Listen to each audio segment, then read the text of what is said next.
The SMITE community has displayed a lot of disappointment in Daji, the newest god. This god's kit possesses no CC whatsoever in her main abilities, while possessing a support style ultimate which reminds many people of Ares ult.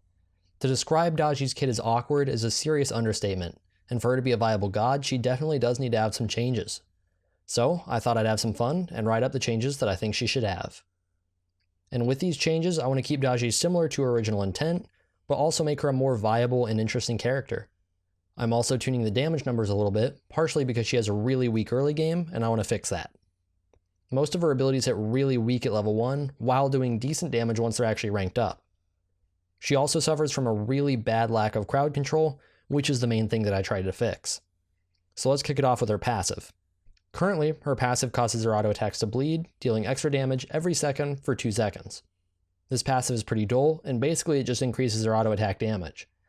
I wanted to improve her auto attack potential, just like her original passive did, but also encourage players to think a little bit more in order to do so. And here's what I came up with. With this new passive, Daji gains a 10% attack speed buff when using an ability. This passive stacks up to 4 times, and stacks last for 5 seconds. So Daji's original passive would have heavily benefited from auto attack canceling, and the last thing that I think we need in SMITE is another Susanoo. I wanted to limit the potential of her auto attack cancels while still encouraging Daji players to deal damage through their auto attacks, which is why an attack speed buff is actually pretty perfect here, because it's not going to increase the damage of her individual auto attacks, but it will let her get more auto attacks off, obviously. Anyways, that's it for her passive. Let's go ahead and move on to her first ability. This ability buffs Daji's next auto attack, dealing burst damage followed by a burn, which deals damage every second for 3 seconds. Again, this ability is pretty dull, it just adds a bunch of damage to her next auto attack. And while auto attack buffs are fine, the big problem with Daji is how much she struggles to stay within auto attack range.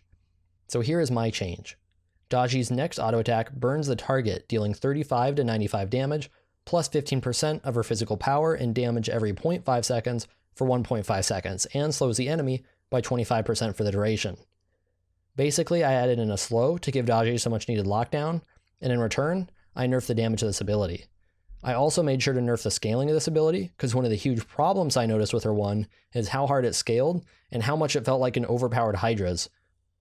The fact that you can use her 3 and then that 1 auto attack and deal an insane amount of burst, I don't think that's very interesting, so I tried to make this more of a CC focused ability and a slight increase in damage, and a little less so of just an insane burst. And now moving on to ability number 2, I like quite a bit about Daji's 2 as it is, but it's fairly awkward as a channeled ability. And the fact that you can CC her and break the ability, which is so vital to her kit, ends up seeming kind of ridiculous. So, in an attempt to fix that, here is my proposition. Instead of Daji's 2 working as a channel, I changed it to be used similar to Thoth's 1. The attacks from the ability would replace her basic attacks and give her the freedom to choose when to use these attacks rather than just channeling them over a couple of seconds. Daji would still be able to use her other abilities while her 2 is active, however her 1 would only function as a regular auto attack. Now just like Thoth's 1, this ability would be toggled, ending when she uses all 4 attacks, and Daji would not receive any basic attack penalty for using these attacks. However, making this ability toggleable makes the added movement speed a pretty serious issue. So in order to not give her a permanent movement speed buff, but still stay true to the speedy nature of the ability, I added in something which I actually think is pretty cool. For the duration of each attack, Daji's movement speed is increased by 30%. This gives Daji quick bursts of speed, perfect for juking single target abilities during a fight. I think this change to her 2 would make Daji much more interesting to play, and help ensure that such an important ability cannot simply be cancelled by a silence or a stun. And in order to keep this ability from getting too crazy, I'm taking off the slow immunity and the damage reduction that Daji previously received for her 2.